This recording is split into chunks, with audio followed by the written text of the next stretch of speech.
My question to you for the students that mostly ask us, when do you think that the student is all prepared for the doctorate course that the study program that they're pursuing? Like, what are some of the main things that they should have to consider themselves well prepared?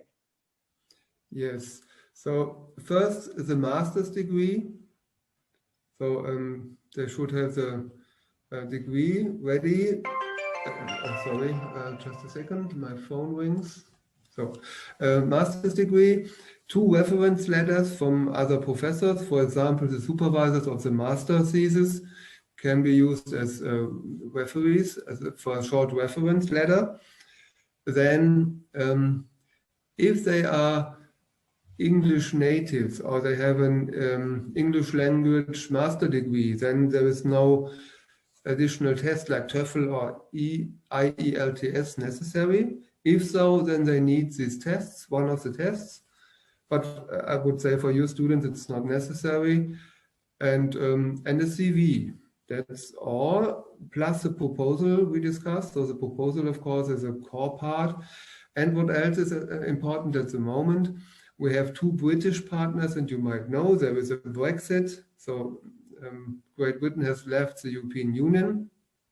And at the moment, they weren't able to come to a final negotiation, to a final agreement on the phase after the Brexit. So starting at January 2021, that means normally we have the European Union status and not the international status, what means much higher fees. And at the moment we are negotiating this. So my goal is to have a discount filling that gap or compensating that gap.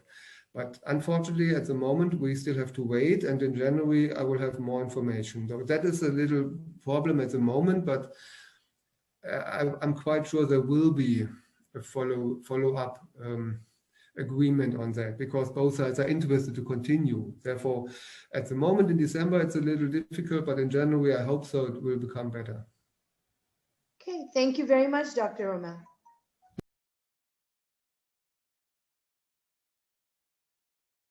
My question to you is about publishing papers. So publishing papers, how important is it? What are some of the tips that you can share with our students? Yes, currently we have 4 international partner universities, and they all of them have certain departments and faculties, and most of them they are very interested in a cumulative PhD or DBA. That means the candidate has to provide mostly 3 articles. Not 2 and not 4, but mainly 3 articles.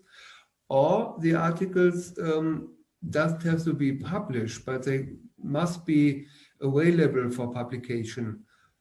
And they must meet the standards for peer-reviewed publication. That means the students should clarify with that with the first and second supervisors at the beginning. And then in many cases, the supervisors will recommend to organize the PhD work into, let me say, 3 chapters after the introduction, 3 chapters.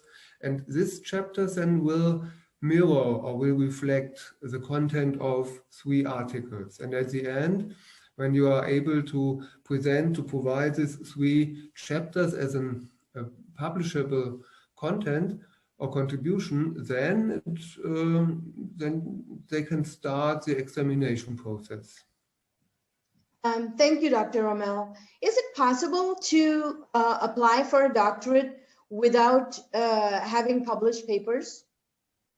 Yes, for the enrollment, you normally don't need published papers. 1 or 2 will help, but it's not obligatory.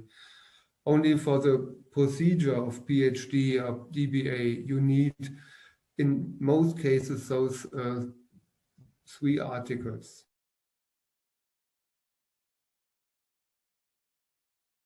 what tips can you share with our students regarding preparing a research proposal?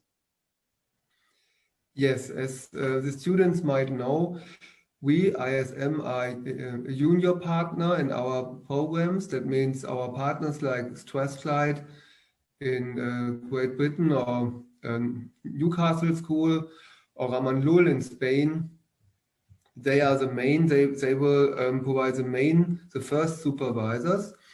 And the first and second supervisors, in some faculties also a third supervisor, they require or they expect a proposal meeting some standards. And within the application process, we will provide those standards. And the typical elements of those standards are first to describe the field of research. And very important here within this description is to identify a research gap. So for example, in the process of digitalization, in the States, in India, or wherever, or globally, you will present a very short body of literature dealing with this, and then you should you should make clear to the readers that you are able to identify a research gap. For example, some specific behavior on rules or whatever, and you would concentrate on this gap, respectively to close that gap. This is very important for the research proposal, and some very rough methodological elements, also a very rough timetable, but that's not, it doesn't have to be very detailed because you are at the beginning. But the research gap, and to explain how you can transform filling this research gap into benefits to that research community. This would be very important for any proposal.